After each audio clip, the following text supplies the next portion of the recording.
Hi అండి. అందరూ మనం మెడ ముక్క వేసిన తర్వాత దాన్ని చేతికుట్టు చేసేటప్పుడు మనకు కొంచెం కష్టంగా ఉంటుంది, రౌండ్గా తిరగదు.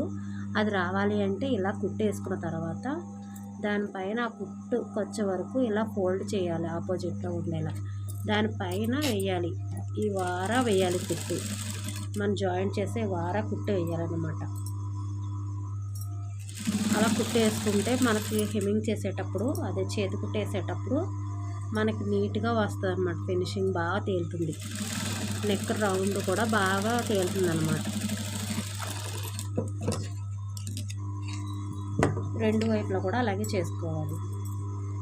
ఇలా ఫస్ట్ మెడకు వచ్చేటప్పుడు లాస్ట్లో ఇలా వన్ సైడ్ ఒక వైపు ఇలా ఫోల్డ్ చేసి ఇలా టర్న్ తిప్పుకోవాలి. ఈ క్లాత్ని కింద క్లాత్ మాత్రం మామూలుగానే ఉండాలి, లైనింగ్ అయితే మాత్రం కొంచెం మనం ఇలా పట్టుకోవాలన్నమాట. స్లోగా దాన్ని లాగిపెట్టి పట్టుకోకూడదు, కొంచెం మనం వేసేస్తూ ఉంటాం.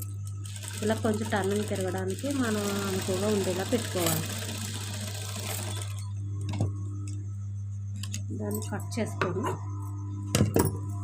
దీనికి చిన్న చిన్న కట్స్ ఇచ్చుకోవాలి. రౌండ్గా ఉండేలా కట్స్ ఇచ్చుకోవాలి. ఈ మనం ఖర్చు పెట్టాం కదా, పాదమంచు పెట్టుకోవాలి. ఈ కుట్టు పాదమంచు. ఈ పాదమంచుకి ఇలా ఫోల్డ్ చేసేటప్పుడు వెనక్కి ఫోల్డ్ చేసుకొని ఇలాగా దానిపైన మళ్ళీ మనం ఇందాకట్లాగే వార ఎడ్జ్ ఉండే వార వేసుకోవాలన్నమాట. ఎడ్జ్ ఉండే వార చేతులు మిషన్ కుట్టు వేసుకోవాలి.